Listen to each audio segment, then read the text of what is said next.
we begin with some breaking news out of Syria. Daesh says its spokesman has been killed in Aleppo.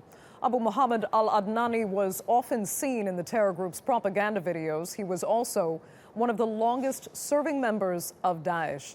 He apparently died while monitoring operations against the Syrian regime in Aleppo.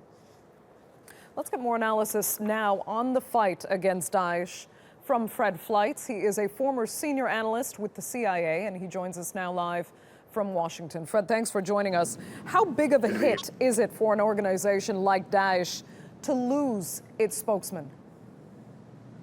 It's a significant hit. Adnani was not just the spokesman for ISIS. He was the leader in Syria.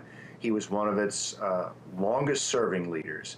He was playing a key role in organizing terrorist activities and instability in Syria, and he had inspired many foreign fighters to come from other countries to join Daesh. So his death is a significant hit for Daesh. Could his loss possibly then hinder recruitment, since it was his voice, his image that had been on so many of their propaganda online videos? You know, it may have an effect, but I'm afraid Daesh has a pretty deep bench, and there are others, I'm afraid, who will be able to step into his place. As long as we are not effectively countering Daesh's propaganda on the internet, the death of one man is not going to eliminate this threat. Then where do you think Daesh actually stands now in both Syria and Iraq? We're hearing that it's retreating in Syria. What does that mean? Does it mean Daesh is on its way out? Is it being defeated?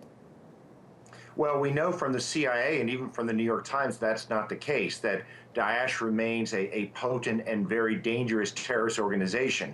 It is now morphing into a traditional terrorist organization. Bear in mind, terrorist organizations don't usually hold territory, which makes them vulnerable to attacks by major states. I think it is morphing into a traditional global terrorist organization, and it's going to be focusing on high-profile attacks, especially in countries in Europe and in Turkey.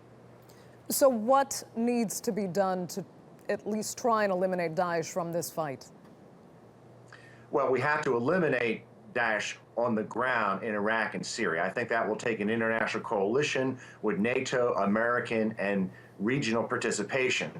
But we also have to have a very aggressive campaign to counter Daesh's evil propaganda, which is encouraging people to come and join it. Until we do both of those steps, I don't think Daesh will be defeated. Is there any significance, do you think, the fact that he was actually taken out in the city of Aleppo? Well, Aleppo is certainly under siege right now. There was a $5 million bounty on his head. We'll find out in the coming days what factor led to his death. But I mean, this was a marked man, and there were many entities who were after him. Okay, Fred Fleitz, we're going to leave it there. I'd like to thank you so much for sharing your insights.